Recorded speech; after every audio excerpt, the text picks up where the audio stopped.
on the roses. Wow, that's You see so the eyes? amazing. Yes, that's Okay, so so when I amazing. hug my kids, they will always see that mom has their back That's on anything. amazing.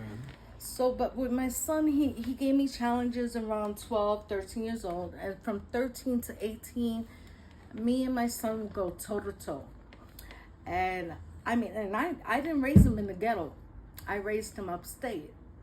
I mean, I lived in the Bronx. We were all, they were born in the Bronx, but I took them out of the Bronx by the time they were like 5 years old or less. Okay, but being upstate, I thought that things would be safer, but upstate, these teenage kids, they're bored, so they got nothing to do. And all they want to do is try to pop pills and lift up monster drinks from gas stations and try to steal, Yeah. Like that was their little gangster, redneck gangster type deal. And, I would say that, I had to shake my son up about that. And so with my son, there was BCW.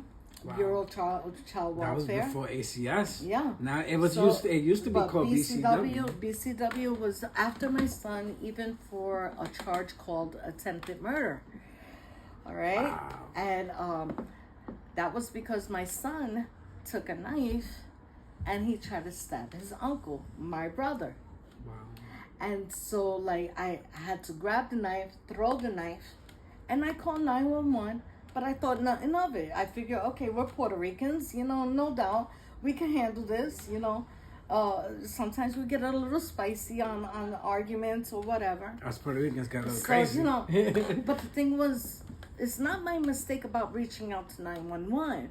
Yeah. I just did not know to what extremity that upstate would take it to try to charge my son with murder in the second degree. Oh my God. Right. At like 14, 15 years old.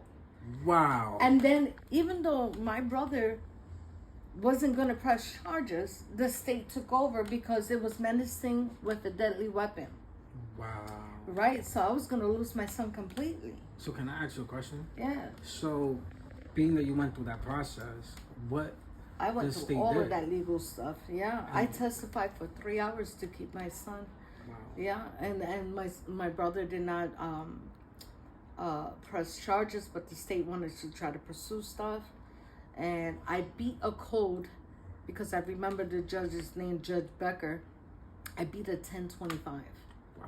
like a judicial code or whatever you call it, and the DSS worker told me, she goes, I know Judge Becker for over 35 years, and he would never break a 1025. And what's a 1025? Do you know? Like for the state to take over and keep your kid, and you'll never see your kid again. Oh wow. Right. And in my 3-hour testimony, I was able to beat that decision, and he's never changed that decision for any other family in over 30 something years. But I broke him on my testimony, and when I was testifying, I had the rosary in my hand like this, Wow. and I was holding my rosary, and I was telling the judge, I was like, look, I'm not a weak mother.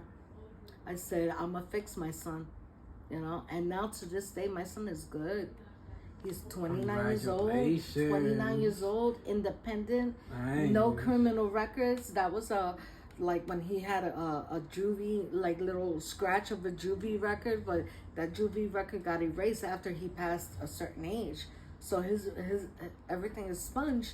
But could you imagine 14 years old? That's what I'm Murdered saying. Like, second and have the state take your kid away? That's crazy. I mean, like, I'm sorry. I consider myself mom and dad. So, like, that was taking my balls away. So, And you're not doing that. let me ask you something.